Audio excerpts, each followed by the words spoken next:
Students, दो प्रश्न हम लिखे हैं बोर्ड पर। अभी ऐसे ही उसके बाद एक्सरसाइज बताएंगे। इसलिए लिखे हैं कि फार्मूला का एक्सप्लेनेशन कर दिए हैं, जितना चाहिए उतने किए, ज़्यादा एक ही बार नहीं किए हैं। ऐसे तो पहले क्लासरूम में पूरा डीपली करने के बाद फिर जितना चाहिए था उतना करते थे, तब जाके क्लासरूम का तो अलग ही बात है, लंबा समय, यहाँ समय कम है, ठीक है। तो इसलिए हम फार्मूला जितना चाहिए उतना एक्सप्लेनेशन कर दिए लगभग। और अब यहाँ हिसाब बताया जा रहा है। इससे पहले हम एक चीज़ बताना चाहते हैं कि आपको कहीं अगर प्रॉब्लम हो समझने में तो वीडियो को फिर से बैक करके देखिएगा, ठीक है, फिर से रिपीट करके देखिएगा। एक ये हो गया। दूसरी, आप लोग प्रॉब्लम होगा क्योंकि पहली बार ऑनलाइन हम भी पढ़ा रहे हैं और आप भी पढ़ रहे हैं, तो कहीं प्रॉब्लम होगा तो लिखिए, कमेंट में लिखिए, और नहीं तो व्हाट्सअप है, व्हाट्सअप पर भी लिखिए कि सर ऐसे पढ़ाते तो हमको और प्रॉब्लम होता है, ऐसा समस्या दूर होता। ऐसा नहीं कि हमको बता नहीं सकते, बता सकते हैं कि हाँ सर इस तरह से समझाइएगा ऑनलाइन पर, या तो इस तरह से बताइएगा तो हमको जैसे समझ में आएगा, या ऐसे लिखिएगा तो जैसे समझ में आएगा। हमारी कोशिश रहेगी कि हम बेहतर समझाएं, आपको अच्छा समझ में आ जाए। क्योंकि क्वेश्चन तो आप करना, आप कर तो रहे नहीं है, तो आपको हम उतना ऐसा दे दें ताकि अब क्वेश्चन ना बने, क्लियर हो जाए, कंसेप्ट ओके हो जाए। लाइक कीजिएगा, सब्सक्राइब भी करना है, शेयर भी करना है, जो नहीं जा रहा है उसको बढ़ाना भी है, इसलिए ताकि नया वीडियो डालेंगे तो फिर से आपको पता हो जाएगा कि नया वीडियो सर डाले हैं, बताने की जरूरत नहीं पड़ेगा। ऐसे व्हाट्सएप पर हम अपडेट देते रहें। सजेशन देना है, कुछ बताना है तो आप मेरे व्हाट्सएप नंबर जान ही रहे हैं, व्हाट्सएप पर कर दीजिएगा आपका सुझाव। चलिए क्वेश्चन नंबर पहला देखते हैं, सोल्यूशन में। सवाल एकदम देखिए, एकदम अच्छे से समझिएगा। सवाल समझ में आता है तब ये प्रश्न बनते हैं, सॉल्यूशन समझने की जरूरत नहीं उतनी पड़ती है जितना कि सवाल को समझना जरूरी है। इसलिए सवाल कुछ इस तरह समझेंगे, सॉल्यूशन तो आराम से आएगा। दो वृत्तों की त्रिज्या क्रमशः 19 सेंटीमीटर और 9 सेंटीमीटर। मेरी बात सुनिएगा। दो वृत्तों की त्रिज्याएं क्रमशः 19 सेंटीमीटर और 9 सेंटीमीटर, ठीक है। उस वृत्त की त्रिज्या ज्ञात करें जिसकी परिधि इन दोनों वृत्तों की परिधियों के योग के बराबर है। तो उस वृत्त की त्रिज्या ज्ञात करें जिसके परिधि इन दोनों वृत्तों की त्रिज्याओं के योग के बराबर है। तो एक बार सवाल तो माइंड में आ गया।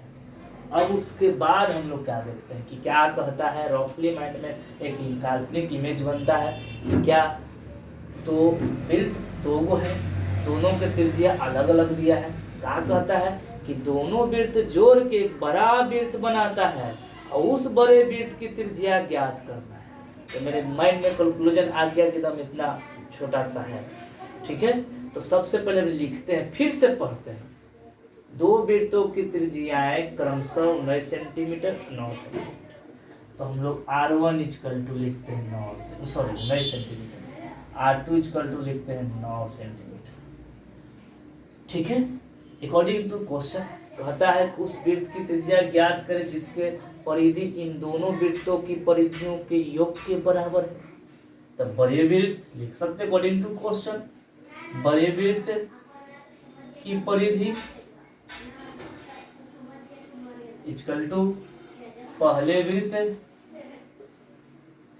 की परिधि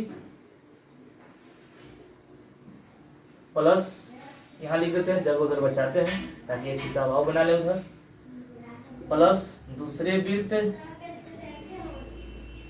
की परिधि,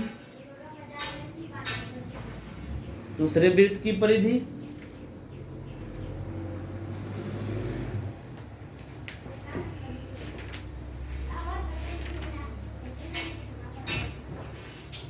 दूसरे वृत्त की परिधि, एक मिनट,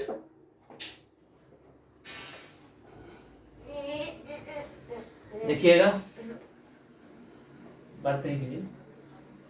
पहले वृत्त, बड़े वृत्त की परिधि, फिर समझा रहे हैं, बड़े वृत्त की परिधि इक्वल टू पहले वृत्त की परिधि प्लस दूसरे, हम ऐसे दूसरे लिखते हैं, दूसरे वृत्त की परिधि। देखिए बड़े वृत्त की परिधि 2 पाई r बराबर r, पहले वृत्त के पाई 2 पाई r1, पहले वाला 2πr2। क्लियर है एकदम।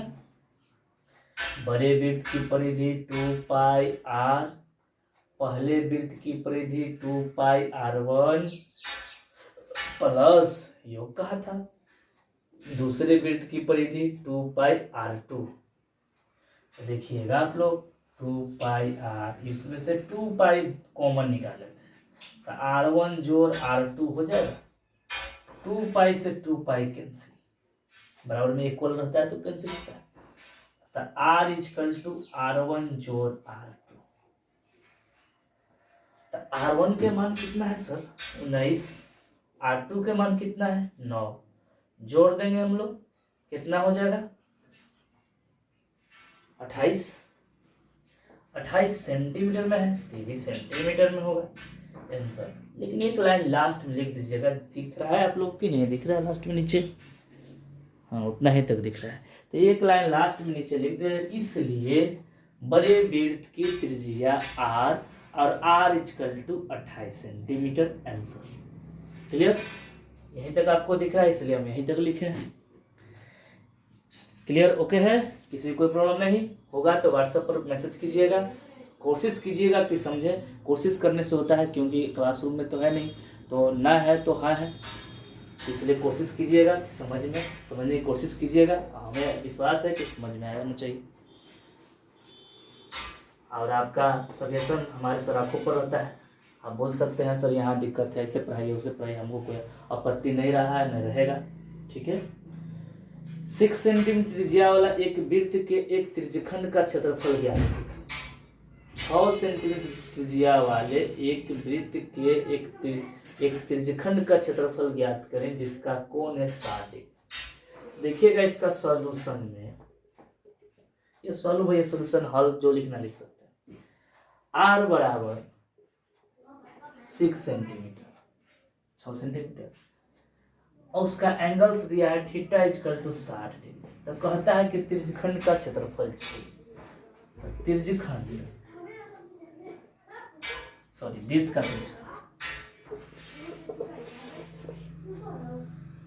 वृत्त का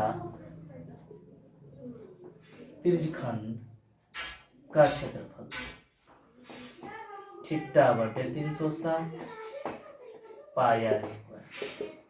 तो थीटा के मान कितना है सर 60 डिग्री, 360। पाई के मान 22/7, r का मान है 6, स्क्वायर है 2 बार भी लिख सकते हैं, कट जाएगा 1 6 से 1 6 कट जाएगा, बच जाएगा 22 गुने 6 132/7। क्षेत्रफल है तो इसका मात्रक सेंटीमीटर में है, सेंटीमीटर स्क्वायर। एक लाइन लिखना चाहते तो और लिख सकते हैं। वृत्त का त्रिज्यखंड का क्षेत्रफल